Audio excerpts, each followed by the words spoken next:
Okay, so this one I wanted to discuss free will. Free will, everyone has their own understanding of it, but I wanted to give my angle that the Spirit of God has shown me in regards to where it occurs. We all know free will trumps. This is where power, your authority comes into place. Your ability to hold a thought captive, your ability to say no to a thought, your ability to reject a spirit that is trying to control you, to manipulate you, to deceive you, to keep you out of alignment with the word. You have that power to. That's why the word says there's power of life and death in your tongue. You have to speak out. You have to call on the Lord. He says, call on me and I will deliver thee and you will honor my name. So you have to be able to speak.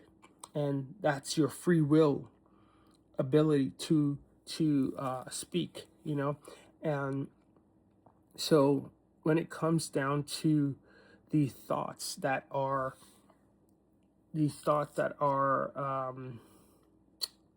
that being shot and seated on your heart, when you choose to not react or operate in obedience by holding those thoughts captive, by default, those thoughts become a part of who you are. Just a FYI. But because you have free will, you have the ability to choose whether or not you are going to accept whatever is trying to knock on your heart, whether it be darkness, wickedness, or Jesus. Whoever is trying to speak to your heart, you have the ability to decide who you want to answer to or from or for. And the problem is a lot of people are making incorrect choices because they're choosing to answer with what brings them the pleasure. They're choosing to operate with the flesh, but that is because of the fact that their whole life, their reactions, their likes, their dislikes, their movements have always been based on their flesh. What feels right, what's emotion, like your emotions and your feelings dictated, and that was control, and that dictated how you moved. But when you've chosen Jesus and you've been renewed in the Spirit, and you now have the Holy Spirit in you, you now have the ability to operate spiritually. And that's why the word says there is a battle between the spirit and the flesh, because what the flesh wants, the spirit doesn't, and vice versa. There is a full-on battle, and you get to choose. You have the free will choice to choose whether or not you want the flesh to rise up in your life, because that's what you will feed, or if you want, like I said, when you start this journey, my first video, when you're on this journey, you can feed the spirit by prayer, worship, fasting. These things give the spirit strength. So once the spirit has strength and dominion, and you've denied self and you've put death to self, and you are just kingdom focused, what happens in the spirit is that it's now recognizing, oh, this person now has some stripes. This person now truly is walking in the authority that God has given it. And this person truly is trying to build its power with every communication. And God sees it, and he'll cheer you on. He will build you up. And so, but it's up to you. It's up to you to make that choice, that free will decision. So that's where free will takes place.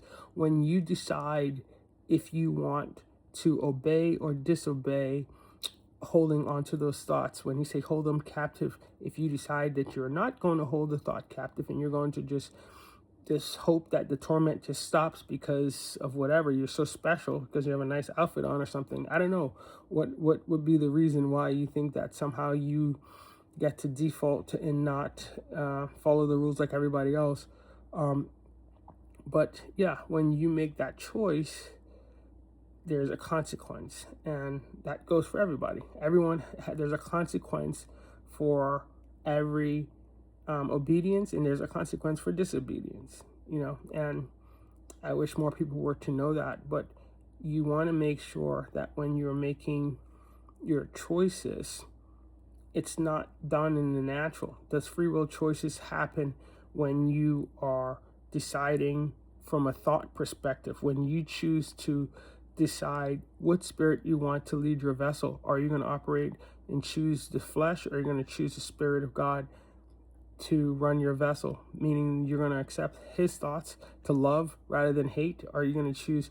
So that's where free will comes into play, because when you make that choice, that then dictates your beliefs, that then dictates your identity, that then dictates your perspective on life.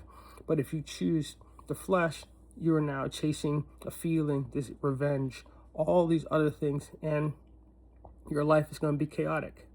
It's going to be chaotic, and you'll never have a clear sense of direction. You're just going with the wind and how you feel in that moment, and that's not good. that's not good at all. So hopefully this video makes sense to somebody on the importance of exercising their free will, and knowing now that free will occurs way before you think. So if you really want to exercise your free will, authority, and power, you don't do it in the natural, you do it in the spirit. And that's when those thoughts, when you choose to accept or reject that thought, you're exercising your free will power. And that will obviously be the determining factor as to how the rest of your how the rest of the day, or your actions play out in your life. If you choose Jesus or you choose yourself, and self by default, either Jesus said, either you're for me or against me. So anything that's not of him is the enemy. So yeah, you have to decide what works best for you. You have a free will choice to decide. You have a free will choice to decide. Hopefully you choose Jesus, because he is he's the way, the truth, and the life. So God bless. Take care.